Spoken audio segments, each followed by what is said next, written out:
Bonjour à toutes et à tous et bienvenue. Aujourd'hui, nous allons réagir à une courte vidéo. Une vidéo dans laquelle on voit Dominique de Villepin, qui a été donc ancien ministre des Affaires étrangères sous Chirac, et lors de son passage sur France Inter. Je vais réagir à cette vidéo parce qu'elle me semble très essentielle, très utile dans le contexte dans lequel nous nous trouvons actuellement, avec donc ce qui s'est passé au Venezuela, l'arrestation, plutôt le kidnapping, la capture de Nicolas Maduro par l'ordre donné par Donald Trump.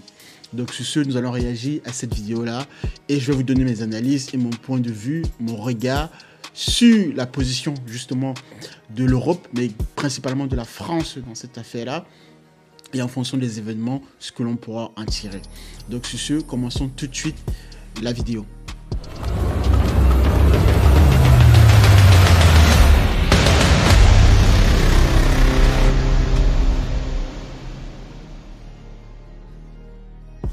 On l'a utilisé dans l'histoire, avec très peu de moyens, je le rappelle. Inutile de faire référence au général de Gaulle. Nous avons le pouvoir de dire non, et nous avons, monsieur Duhamel, et j'insiste là-dessus, aujourd'hui, le devoir de dire non. De ce point de vue-là, le non aux États-Unis sur l'Irak, ça n'a pas... Non, mais ce n'est pas inutile, ce n'est pas inefficace. C'est un point de repère pour l'ensemble des pays du monde. Et nous ne sommes pas seuls. Nous ne sommes pas seuls. Il y a le Sud global, un nombre très grand de puissances qui ne souhaitent qu'une chose, c'est avancer avec une Europe qui se prendrait en main pour un ordre mondial plus stable. Avant de commencer, et bien sûr, et de poursuivre la vidéo, pour moi, en tout cas, selon mon regard, je trouve que Dominique de Villepin est l'un des seuls en France, on va dire en tant que haute personnalité passée par l'État, qui tient un discours qui, pour moi, est un discours raisonnable vis-à-vis de l'Europe, mais également, principalement, vis-à-vis de la situation, du statut de la France dans le monde entier. Donc la France, puissance au Conseil de sécurité des Nations Unies. Depuis Chirac, on peut constater que globalement la France est en train de dégringoler sur le plan diplomatique, à minima, puisque c'est ce qui nous intéresse ici. Et donc la position de la France depuis 2003, depuis donc l'invasion de l'Irak par les Américains, le 11 septembre, qui a été justement le prétexte qui a servi d'agresser, puisque c'est une agression, aujourd'hui reconnue comme telle en tout cas, mais à l'époque c'était mal perçu et pas assumé de le dire. Et donc la France comme ça, depuis la position ferme de la France tenue au Conseil de sécurité des Nations Unies par Dominique de Villepin, la voix de la France de Chirac, à travers donc Dominique de Villepin, depuis Chirac, la France aujourd'hui ne compte plus dans le Conseil des Nations en termes de diplomatie. Et on le voit bien que de plus en plus comme ça, même des pays africains, l'Algérie, l'AES, le Niger, le Burkina, etc., dégagent la France de plus en plus. Et les Français doivent se poser la question, pourquoi est-ce qu'on arrive comme ça à des situations ainsi ? C'est parce que justement, il y a eu ce suivisme en fait, de manière aveugle, ou plutôt une soumission d'ailleurs, liée à une vassalisation de la France dans l'OTAN.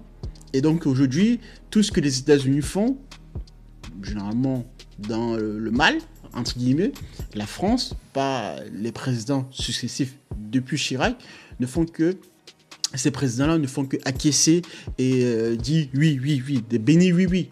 Et donc, le monde entier ayant évolué, la Chine, la Russie, les BRICS, il y a eu d'autres nations comme ça qui ont émergé avec aussi des puissances, avec aussi d'autres regards, d'autres volontés de rendre le monde multipolaire. Et donc, la France, ayant suivi les États-Unis, continue bien sûr, tu vas suivre les États-Unis jusqu'ici. Le reste du monde entier s'est désolidarisé peu à peu de la vision française et donc ne considère plus la France. Mais quand je dis la France, vous pouvez étendre, généraliser à toute l'Europe, à toute l'Union européenne. Mais je m'intéresse beaucoup plus à la France parce que, compte tenu de son statut historique, de sa puissance depuis, en tout cas, depuis l'époque coloniale. Et donc la France, avec ce statut-là, aujourd'hui se retrouve dans une position très très difficile qu'elle a du mal à assumer. C'est pourquoi vous avez dans un premier temps le président Macron, lors de l'arrestation de Nicolas Maduro, qui a tweeté en disant qu'il se réjouissait de cette arrestation. Et quelques heures ou quelques jours après, il a fait un autre communiquer allant dans le sens contraire. Bref, toujours une chose et son contraire, mais parce que justement la France n'a plus cette colonne vertébrale de dire non, tel que Dominique de Villepin vient de l'exprimer, et tel qu'il a pu le faire en 2003 lors de son intervention au Conseil de sécurité des Nations Unies. Donc voilà pourquoi justement la France particulièrement se retrouve aujourd'hui dans une position très très difficile à assumer, et dans cette position-là, sa diplomatie également en pâtit. Justement. Donc, poursuivons l'intervention au Standard. Vous évoquez le Groenland, puisque ça fait effectivement partie des plans assumés de Donald Trump si demain les États-Unis décident d'annexer le Groenland. La réaction des Européens, ça doit être quoi? Est-ce que ça veut dire, en prévision, envoyer des troupes au Groenland, qui, je le rappelle, est un territoire propriété du Danemark, donc territoire de l'OTAN? Est-ce que ça veut dire menacer d'un conflit assumé face aux États-Unis? Là encore, au-delà des mots, au-delà de vos expressions pacte de souveraineté, on fait quoi pour éviter que Donald Trump annexe le Groenland? Les outils, ils sont sur la table. Je l'ai dit, en matière commerciale, anti-coercition. Qu'aurions-nous fait? Qu'est-ce qu'on aurait dû faire face à la Russie? Et qu'est-ce qu'on a fait face à la Russie? Eh bien, ce qui a valu pour un pays comme la Russie agressant l'Ukraine, eh bien, la question doit être posée aujourd'hui en parallèle, en symétrique, pour les États-Unis. Il y a des mesures de rétorsion économique, il y a un certain nombre de mesures qui peuvent être prises sur nos dispositifs militaires, mais l'article 4 de l'OTAN, l'article 47.2, tout ça, c'est du papier. Alors, c'est là où nous sommes à l'épreuve. Et ce que je voudrais dire, monsieur Duhamel, ce matin, c'est que de la même façon que nous assistons à une poussée impériale dans le monde, qui n'est pas le seul fait des États-Unis. On le voit avec la Russie, la Chine et d'autres États. Nous devons prendre en compte le fait qu'il y a, de la même façon, sur le plan intérieur, une poussée illibérale qui va avoir des conséquences. Et c'est le même mouvement historique. Qu'est-ce que c'est que cette poussée illibérale? Ce sont des forces à la fois oligarchiques, économiques, technologiques, qui ont l'ambition, avec des forces populistes, politiques, en Europe, et c'est tous les partis d'extrême droite qui ont l'ambition de démanteler l'État-nation sous couvert de le défendre. Ça veut dire quoi? Moi, j'ai entendu Marine Le Pen et Jordan Bardella, Dominique de Villepin, condamner, du moins considérer que c'était une atteinte à la souveraineté du Venezuela que je ne parle pas de communiquer, je parle de réalité. Derrière l'ambition de ces extrêmes droites, il y a le démantèlement de l'état de droit. On a suffisamment entendu de déclarations dans ce sens. La Constitution, modifier en permanence la loi, modifier les traités européens. Et il y a le bouleversement de l'état social, évidemment toujours trop cher, qui sont susceptibles de nous amener exactement dans la situation où sont les Américains. L'offensive qui a été faite contre les universités, contre la science, contre la jeunesse, contre la justice, contre les médias, eh bien, ce même phénomène est en train de se produire en Europe avec les mêmes conséquences. Et, élément supplémentaire pour ce qui concerne l'Europe, cela introduit une faiblesse de l'Europe, une soumission de l'Europe. Et c'est pour cela que j'ai réagi très vivement vis-à-vis de l'absence de position forte d'Emmanuel Macron, parce que cela crée les conditions de la vassalisation vis-à-vis des grands empires, en particulier les États-Unis. Alors, intervention très très riche ici, parce qu'il y a plusieurs choses évidemment, mais je vais revenir sur l'une des notions, ou plutôt l'une des vérités vraiment qui fait mal, parce que ici vous avez quoi? Vous avez le fait que l'Europe aujourd'hui est totalement vassalisée, et quand on parle de l'Europe, on peut constater que clairement dans cette situation, la France particulièrement n'a pas vocation au regard de ce qui se passe, de ce qui se trame. On voit bien que la France comme ça ne s'inscrit pas dans une forme de dire non aux États-Unis, l'OTAN de manière générale, et donc hors les États-Unis, parce que l'OTAN en fait c'est uniquement les États-Unis de fait. Donc tous les pays qui sont dans l'OTAN sont vassalisés, sont sous l'empire, sous la coupe de la domination américaine. Et particulièrement, donc on parle du Groenland. Et ça, maintenant, ça commence de peu à peu à inquiéter les Européens. Mais j'aimerais dire donc, à ces dirigeants européens que c'est une question toujours de deux poids, deux mesures. Constatez que quand ça se passe ailleurs, en l'Ukraine, la Russie, on tient pour fait que Vladimir Poutine, peu importe ce qu'on peut lui reprocher, a agressé l'Ukraine. Sans doute peut-être à juste titre, il n'y a pas de souci. Mais quand ça se passe ailleurs, quand ce sont les Américains qui le font ou quand ce sont des armées européennes qui le font, ça, c'est perçu comme étant de la démocratie, comme du droit international, comme du droit humanitaire. Parce que c'est ce qui est dit, en fait. Parce que Nicolas Maduro serait conditionnel, parce qu'on n'a pas de preuves. Tout ce que les médias nous disent là, ce n'est que le point de vue des Américains.